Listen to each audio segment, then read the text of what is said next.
Praise the lord. అందరికీ వందనాలు. మీరు జీవవాక్యం ద్వారా దేవుని వాక్యాన్ని స్పష్టంగా అర్థం చేసుకోగలరు.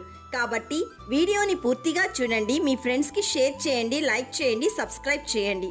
ఈరోజు దేవుని జీవవాక్యం కొలస్సీలకు వ్రాసిన పత్రిక 1వ అధ్యాయము 23వ వచనము. పునాది మీద కట్టబడిన వారై స్థిరముగా ఉండి. Colossians chapter 1 verse 23. Stand firmly in it. ప్రియ సహోదరి సహోదరుడా, దేవుని మహాకృప వలన నీకు సువార్త అనేక విధములుగా ప్రకటించబడుచున్నది. ఎడ్యుకేషన్ ఎలా అయితే నీ జీవనానికి ఫౌండేషన్ అని నువ్వు నమ్ముతావో, దీనికి మించి సిలువను గూర్చిన సువార్త నీ ఎటర్నల్ లైఫ్కి స్ట్రాంగ్ ఫౌండేషన్. కాబట్టి నీవు సువార్త అన్న పునాది మీద కట్టబడి స్థిరముగా ఉండాలని ప్రభు కోరుకుంటున్నాడు. ఎప్పుడైతే సువార్త నీ జీవితానికి, నిత్య జీవానికి ఒక స్ట్రాంగ్ ఫౌండేషన్ అని నువ్వు నమ్ముతావో, అప్పుడు నీ హృదయంలో జీవముతో కూడిన నిరీక్షణ కలుగుతుంది.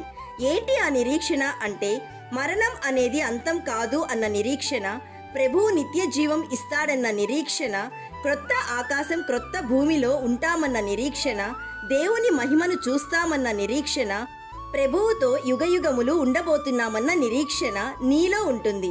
నీవు దేనినైతే నిరీక్షిస్తున్నావో అవి నిజముగా ఉన్నాయని చెప్పడమే విశ్వాసము. అటువంటి విశ్వాసంలో నీవు నిత్యము నిలిచి ఉండాలని, నీవు విన్న యేసుక్రీస్తు విషయమైన సువార్తను సర్వలోకానికి ప్రకటించాలని ప్రభు కోరుకుంటున్నాడు. My dear friend, Moses was faithful as the servant in all God's house. In the same way, if we hold our confident faith and hope till end in Christ, we also become servants in God's house. ప్రార్థన చేసుకుందాం, ఏకీభవించండి. సత్య స్వరూపి అయిన దేవా, ఈరోజు మాకిచ్చిన జీవవాక్యమును బట్టి నిన్ను స్తుతిస్తున్నాము. తండ్రి, మేము ప్రతిదినము జీవవాక్యంలో స్థిరముగా కట్టబడుటకు, వాక్యానుసారమైన జీవితం జీవించుటకు కృప దయచేయండి.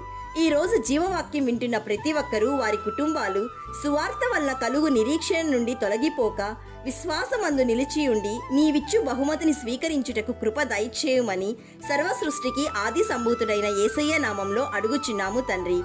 ఆమెన్. God bless you.